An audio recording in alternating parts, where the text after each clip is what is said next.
Demo besar yang berujung kerusuhan pecah dalam 2 hari pada Senin 25 Agustus dan Kamis 28 Agustus 2025. Ribuan buruh dan mahasiswa turun ke jalan secara serentak dengan titik konsentrasi massa di depan gedung DPR RI, Jalan Gatot Subroto, Jakarta.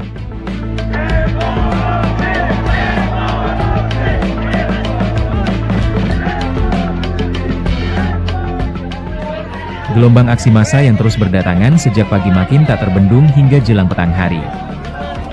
Puncaknya pada Kamis malam, pecah kerusuhan besar yang menewaskan seorang ojek online bernama Afan Kurniawan.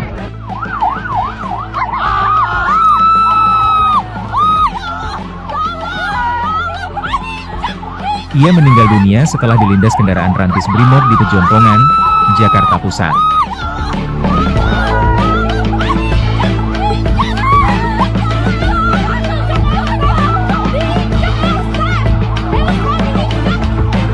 Pecahnya aksi demonstrasi besar-besaran ini dipicu kemuakan publik terhadap tingkah pola para anggota dewan saat berjoget ria mengikuti iringan lagu daerah, Sajojo dan Famire di sesi penutupan sidang yang dihelat pada Jumat, 15 Agustus 2025. Terlebih joget para anggota dewan itu didasarkan pada rasa senang mereka atas kado istimewa dari pemerintah.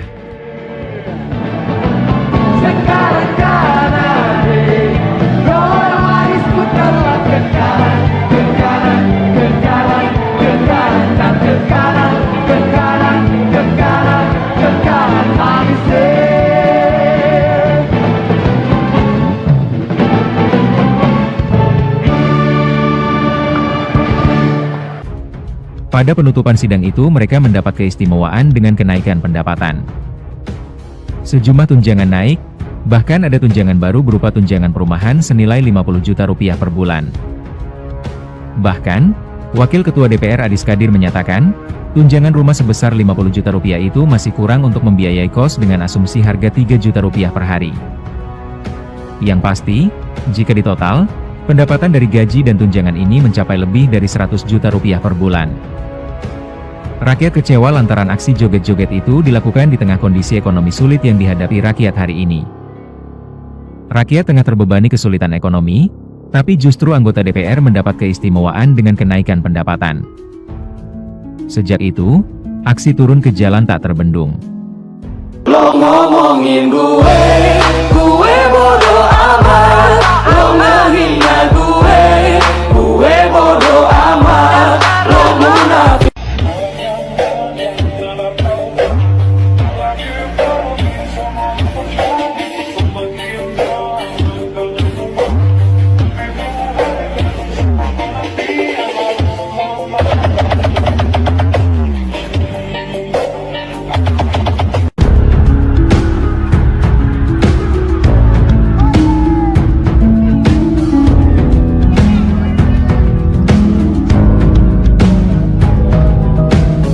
Ribuan buruh yang tergabung dalam aksi demonstrasi di depan gedung DPR MPR RI, Jakarta, mengaku sakit hati mengetahui besaran pendapatan anggota legislatif jauh lebih besar dari rata-rata pendapatan mereka sebagai pekerja.